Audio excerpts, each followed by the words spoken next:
ఒక సెలవు దినాన కొంతమంది పిల్లలు మరి క్రికెట్ గేమ్ ఆడుతూ ఉన్నారు, లైట్ టెన్నిస్ బాల్తో.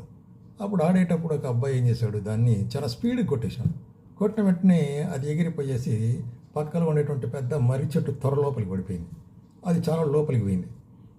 అప్పుడు అందరూ పోయి దాంట్లో ట్రై చేసినారు, ప్రయత్నం చేసినారు, దాన్ని తీస్తాం బయటికి ఏమేమో చేశారు, కాలే.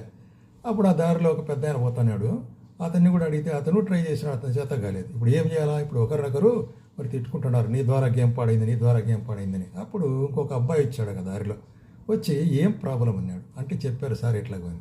అప్పుడు ఆయన ఏం చేశాడు, ఒక బకెట్ నీళ్లు తీసుకురండి అని చెప్పిన వెంటనే నీళ్లు తెస్తానగానే ఆ బకెట్ నీళ్లు తీసి అబ్బాయి త్వరలో పోసిన వెంటనే ఆ బాలు లైట్గా ఉంది కాబట్టి అది బయటకు వచ్చేసింది. అప్పుడు దాన్ని తీసుకుని సంతోషంగా ఆడుకున్నారు. దీన్ని ఏమంటారు, సమయస్ఫూర్తి జ్ఞానం అంటారు. సమయస్ఫూర్తి జ్ఞానం ఎట్లాగ వస్తుందంటే, ఏదైనా సమస్య వచ్చినప్పుడు మనం దాన్ని కూల్గా థింక్ చేయాలి, అవసరపడకూడదు. అప్పుడే సమయ